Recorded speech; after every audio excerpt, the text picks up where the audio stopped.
Hello everyone, welcome to our channel Ivy Legal.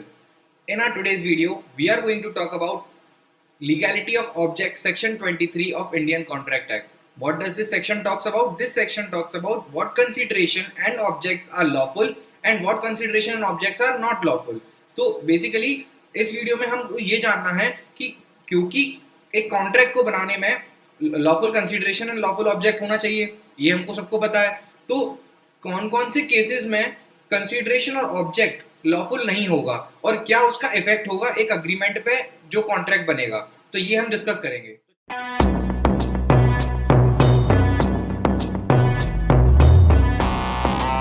तो चलिए बिना किसी देरी के वीडियो को स्टार्ट करते हैं। So starting with section 23, the consideration और object of any agreement of an agreement is lawful. ठीक है, मतलब ये क्या हुआ, ये जनरल रूल दे दिया उन्होंने। द कंसिडरेशन और object of an agreement is lawful. यहाँ पर वर्ड अग्रीमेंट क्यों यूज किया, क्योंकि कॉन्ट्रैक्ट क्यों यूज नहीं किया, क्योंकि पहले कंसिडरेशन और ऑब्जेक्ट अगर लॉफुल होगा जो अग्रीमेंट में जुड़ेगा तभी तो वो कॉन्ट्रैक्ट बनेगा।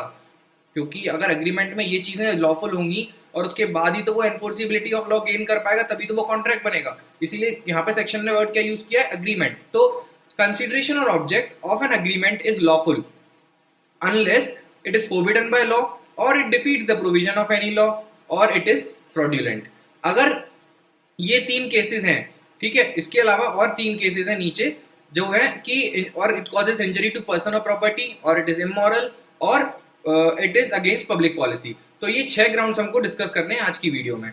ये 6 हम एक एक से कवर करेंगे विद केस लॉस। तो आप अगर वीडियो पे बने रहें, आपको डिटेल में सब चीज समझ आएगी। स्टार्ट करते हैं फोरबिडन बाय लॉ से। मतलब कि कोई भी ऑब्जेक्ट और या फिर कंसिडरेशन अग्रीमेंट के अंदर अगर वो ऐसा है जो पनिशेबल है किसी लॉ के अंडर, फोरबिडन है किसी लॉ के अंडर, तो फिर वो उस अग्रीमेंट को वॉइड बना देगा। मतलब कि वो अग्रीमेंट कभी कॉन्ट्रैक्ट बन ही नहीं पाएगा। यही यहाँ पर लिखा हुआ है, देखो। फोरबिडन बाय लॉ मतलब agreement the object of which is forbidden by law is void. ठीक है, ऑब्जेक्ट है कंसिडरेशन, अगर फोरबिडन बाय लॉ है, पनिशेबल बाय लॉ है, तो वो वॉइड हो जाएगा।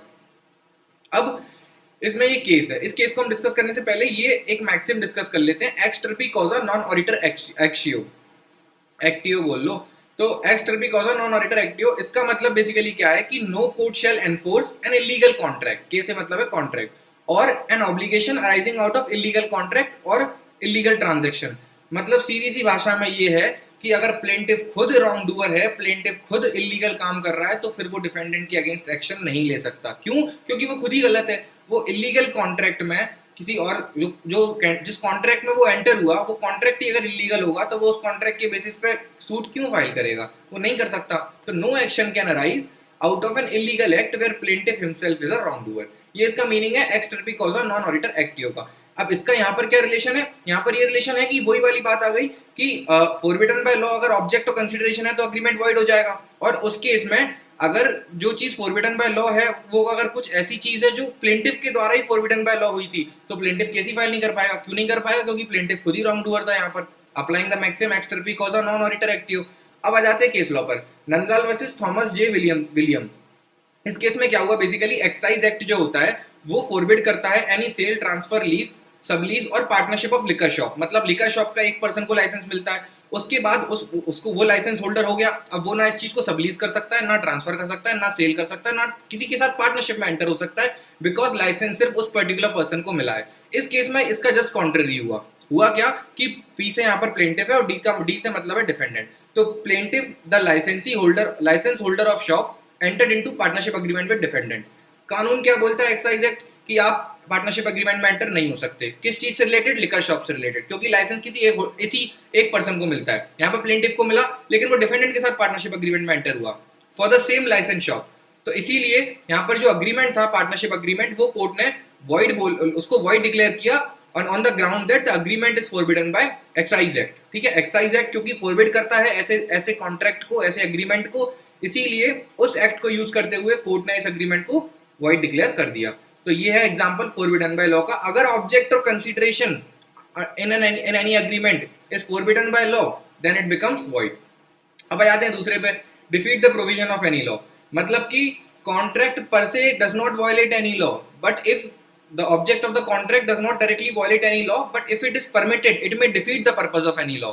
मतलब कि आप कोई एक्ट कर रहे हो, आप किसी कॉन्ट्रैक्ट में एंटर हो रहे हो, आप अग्रीमेंट में एंटर हो रहे हो, उसमें जो भी ऑब्जेक्ट है वो किसी लॉ के डायरेक्ट वायलेशन में नहीं है, बट हाँ अगर उस चीज को प्रमोट किया गया या उस चीज को बढ़ाया गया, उस चीज को परमिट किया गया, तो वो जो लॉ का पर्पज है उसको डिफीट कर देगा।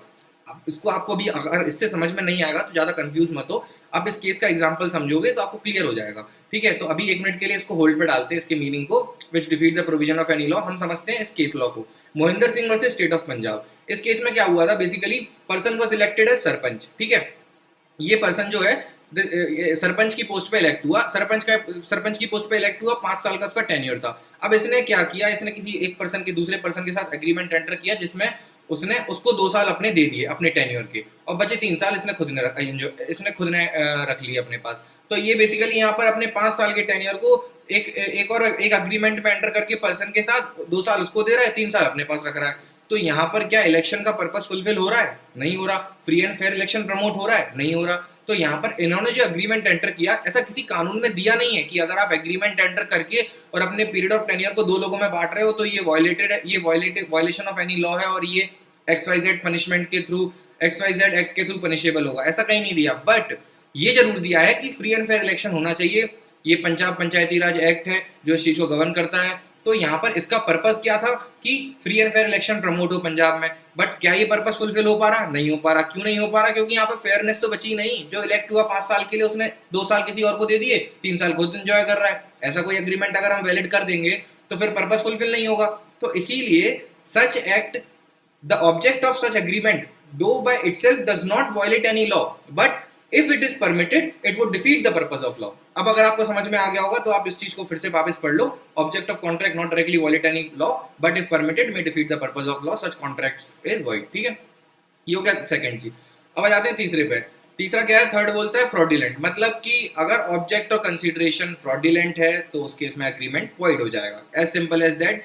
मत फ्रॉडुलेंट कब होगा? जब 2 पार्टीज एग्री कर रही हैं to defraud any third party, तो वो क्या हो जाएगा? वॉइड हो जाएगा।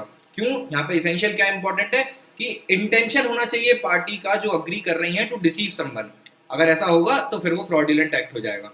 अब यहाँ पर आपको एक बहुत मेजर डिफरेंस समझना है। फ्रॉडुलेंट सेक्शन 23 में भी यूज हुआ है जो लीगैलिटी ऑफ ऑब्जेक्ट की बात करता है, जो अभी हम डिस्कस कर रहे हैं। फ्रॉड सेक्शन 17 में भी यूज हुआ है जो कंसेंट के बारे में बात करता है। तो डिफरेंस क्या है? डिफरेंस ये है कि सेक्शन 23 में बताया गया कि कंसीडरेशन और ऑब्जेक्ट जो अग्रीमेंट में होगा that would include an element of fraud. ठीक है, बट सेक्शन 17 में जो कंसेंट ऑब्टेन हुई है पार्टी की, that is in itself is obtained by fraud. तो यहाँ पर कंसेंट पर से इज अफेक्टेड बाय फ्रॉड। यहाँ पर कंसीडरेशन और object includes the element of fraud. 2 parties के बीच में जो कंसीडरेशन और ऑब्जेक्ट है अग्रीमेंट का, उसमें फ्रॉड का एलिमेंट है। It might be to deceive some other party, third party. आपस में ना डिसीव कर रहे हो किसी को, बट किसी थर्ड पार्टी को कर रहे हो यहाँ पर। लेकिन एक पार्टी डिसीव हो रही है जो अग्रीमेंट में एंटर हो रही है, क्योंकि उसकी कंसेंट बाय फ्रॉड ऑब्टेन करी गई है। ये मेजर डिफरेंस है सेक्शन 23 एंड 17 का।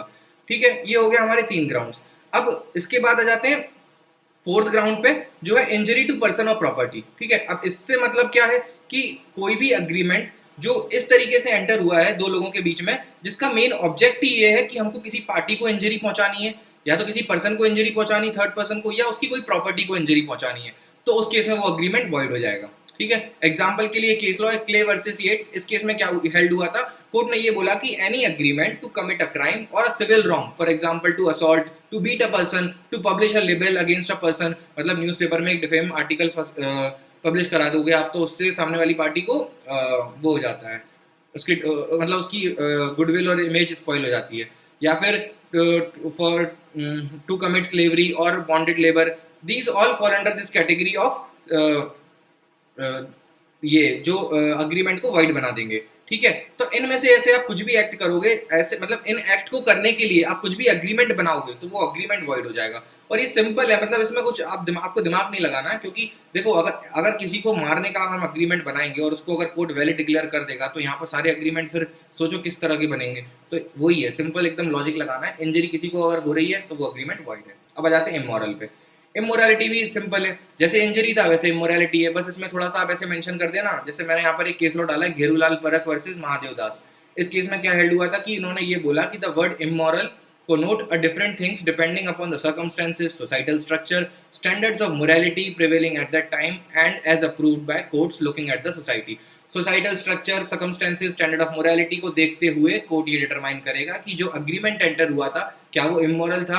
अगर वो इमोरल कैरेक्टर का था दैट मीन्स कि वो वॉइड हो जाएगा. अगर वो मोरालिटी को प्रमोट कर रहा था तो वो वॉइड नहीं होगा. अब यहाँ पर आपको एक एग्जांपल दे देता हूँ कि कैसे मोरालिटी डिसाइड होगी. तो जैसे इसको सेक्सुअल इमोरालिटी का आप एग्जांपल ले लो कि acts like interfering in marital status, act of committing adultery और डीलिंग इन प्रोस्टिट्यूट्स और कॉन्ट्रैक्ट फैसिलिटेटिंग डिवोर्स, ये सारे अगर एक्ट, इन सब चीज़ों को करने के लिए आप कोई एग्रीमेंट में एंटर होते हो तो दीज आर हिस्टोरिकली इमोरल. ये इमोरल है कि नहीं है. आप अगर एडल्ट्री के लिए एग्रीमेंट एंटर करवा रहे हो, आप किसी की मैरिटल स्टेटस को इंटरफेयर करने के लिए आप अगर एग्रीमेंट में एंटर हो रहे हो, तो या आप प्रोस्टिट्यूट्स को डील करने में एग्रीमेंट में एंटर हो रहे हो, ये इमोरल एक्ट हुए ना. तो अगर इन एग्रीमेंट को वैलिड कर देंगे तो फिर ये सारे गलत काम भी तो वैलिड हो जाएंगे. तो इसीलिए हम इन एग्रीमेंट को वॉइड डिक्लेयर करते हैं on the ground of immorality. अब वो इमोरलिटी सेक्सुअल हो, फिजिकल हो, कुछ और भी हो सकती है. तो that would depend upon the circumstances, societal structure, standards of morality. This was all about immoral. अब आ जाते हैं सिक्स्थ ग्राउंड पे, पब्लिक पॉलिसी. ये भी बहुत जनरल है. अगर एग्रीमेंट एंटर हो रहा है जिसकी टर्म्स एंड कंडीशंस कुछ ऐसी हैं जो कि पब्लिक इंटरेस्ट के अगेंस्ट हैं, ठीक है. Court refuse to enforce the contract on the ground of being against the public policy if the TNC terms and conditions of contract against the interest of public. अब कब against the interest of public होंगी, उसके मैंने कुछ instances दिए हैं जो ABCDE तक कवर्ड है. ए है trading with the enemies country. अगर मान लो किसी के साथ वर्ल्ड वॉर चल रहा है और आप उसी के साथ ट्रेड कर रहे हो, तो यहाँ पर जो आप अग्रीमेंट एंटर कर रहे हो उसको व्हाइट कोर्ट इसलिए डिक्लेयर कर देगा क्योंकि आपके एग्रीमेंट की टर्म्स एंड कंडीशंस कंट्री के फेवर में नहीं है, उस कंट्री की पब्लिक के इंटरेस्ट में नहीं है. दूसरा, ट्रैफिकिंग इन पब्लिक ऑफिसेज, मतलब appointment in public officer for consideration of money, agreement to provide money to MLA to influence his judgement. ठीक है, MLA वगैरह जो डिसीजंस लेते हैं उसमें आप उसको पैसा देके, मतलब बेसिकली इसमें घूसखोरी वाला काम है, आप किसी को रिश्वत देके काम करवा रहे हो, तो ट्रैफिकिंग इन पब्लिक ऑफिसेज हो गया. Interference with administration of justice, जहां पर आप एग्जीक्यूशन ऑफ डिग्री को डिले करवा रहे हो, ऐसे एग्रीमेंट में एंटर हो रहे हो जिससे एग्जीक्यूशन ऑफ डिग्री डिले हो जाए, या आप किसी फॉल्स एविडेंस को प्रोड्यूस करवा रहे हो bye entering into an agreement, ये सब वॉइड हो जाएगा. मैरिज ब्रोकरेज कॉन्ट्रैक्ट्स हैं, अनफेयर और अनरीजनेबल और अनकॉन्शनेबल डीलिंग विद एम्प्लॉइज. इसमें आप एक केस समझ सकते हैं, DTC वर्सेस DTC मजदूर कांग्रेस. इस केस में क्या हुआ कि where a term in a contract of employment that a permanent worker can be removed without inquiry solely relying on allegations made was held to be against public policy.